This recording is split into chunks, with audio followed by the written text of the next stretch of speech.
I wish I'd known that I'd be okay if I never had children. My name's Lisa Manterfield, and I'm the creator of LifeWithoutBaby.com. 9 years ago, when I finally met Mr. Fabulous, I never imagined that I wouldn't have children. We'd been trying to build a family through treatments and adoption when a friend explained how she and her husband realized that they were already a family. They were just a family of two. At first I thought, well, sure, maybe that works for you, but I have to have children. So I kept running from one doctor's appointment to another, whipping out my credit card to pay for tests and treatments, and I kept feeling the strain of infertility pulling on my marriage. I started thinking about my friend's idea of being a family of two, and I wondered what would happen if I never had a baby. What if we chose not to adopt? What if I never had children in my life? I thought about my husband and our relationship, and I realized that he was the reason I'd started on this journey in the first place. And finally, I knew that my friend was right. I already had a beautiful family. It was just a bit smaller than I'd planned. Our decision didn't happen overnight, and we flip-flopped back and forth before we finally settled into the idea. I felt as if I was the only person in the world who'd ever made this monumental decision, and I had emotions I couldn't express that I later understood were feelings of grief and loss. My children had been very real to me, but how do you explain that to someone who hasn't experienced it?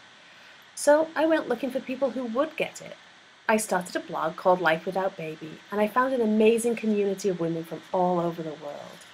I shared my stories and insights, and I heard stories from them about the issues of coming to terms with being child-free in a society so focused on being a mom.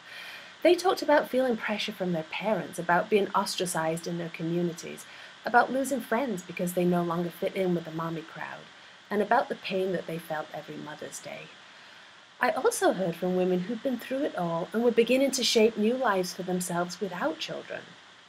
I spoke to women who were going back to school, changing careers, and taking new opportunities that wouldn't ever have been available if they'd had children.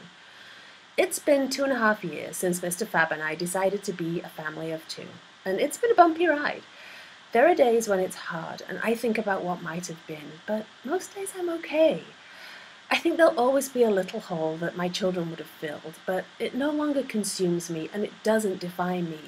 Yes, I am infertile and I am childless, but I'm so much more than that.